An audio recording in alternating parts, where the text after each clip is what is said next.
33e dimanche du temps ordinaire. En ce dimanche, c'est la parabole des talents qui nous est proposée. La parabole des talents est en quelque sorte un hommage à la liberté humaine. Et les talents symbolisent les qualités personnelles que nous avons reçues et les responsabilités qui nous ont été confiées. Par exemple, notre famille, nos voisins, nos amis, nos collègues de travail, les gens que nous rencontrons, connus ou bien anonymes, riches ou pauvres, notre monde et son environnement. Dieu nous rend responsables de ce que nous avons reçu comme talent, chacun en fonction de ce qu'il peut offrir. Il nous veut audacieux et créatifs. Il nous fait confiance et s'en remet à nous. Il nous demande d'utiliser les dons reçus pour le bien de tous, à mettre à côté la paresse, l'inertie et la passivité, afin de faire quelque chose de beau et de bon pour les gens autour de nous, à commencer par ceux qui sont dans le grand besoin, les pauvres. Et justement, ce 33e dimanche, depuis 4 ans, le pape François l'a dédié à la journée mondiale des pauvres. Et cette année, il nous a donné un thème tant à main aux pauvres, tiré du livre de Ben Sirac. Dans tout ce que nous faisons, nous devons toujours faire priorité aux plus faibles, aux plus pauvres, pour leur rendre leur dignité, mais pour qu'eux aussi nous invitent plus à nous tourner vers le Christ, qui est justement celui qui nous a montré le chemin qui nous mène vers cette voie-là. L'attente de Jésus-Christ n'est pas une période vide, mais un temps d'intense préparation.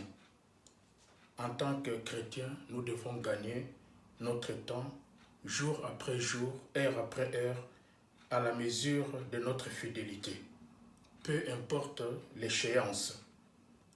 Ignorant du jour et de l'heure, nous nous sentons contraints à être perpétuellement prêts. Et la toile de fond dans tout cela, pour bien comprendre, nous devons nous tourner vers l'ascension du Seigneur. Ce n'était pas un départ ni une absence, mais simplement un éloignement volontaire pour faire la place nette à tous les enfants de Dieu, à tous les serviteurs de l'Église. L'Église, le Christ nous a confié tous ses biens. Il n'a rien pris, il a tout laissé.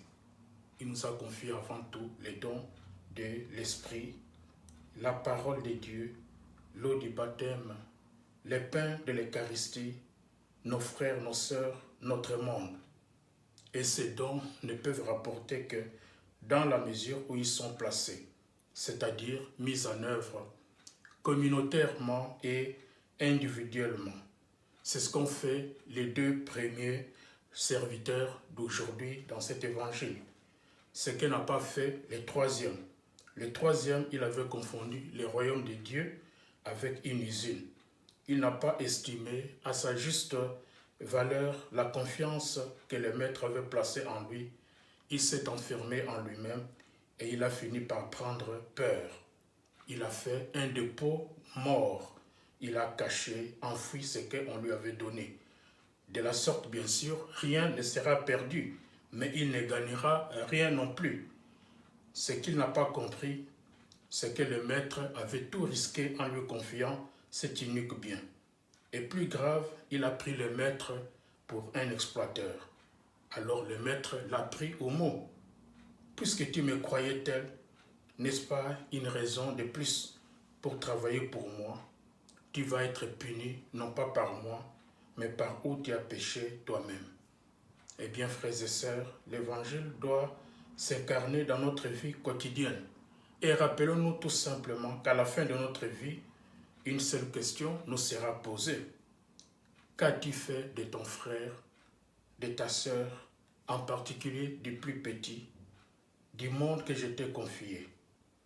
Et selon ce que nous aurons fait, le Christ nous dira: très bon serviteur, bon et fidèle, entre dans la joie de ton maître, ou ça sera alors la réponse inverse.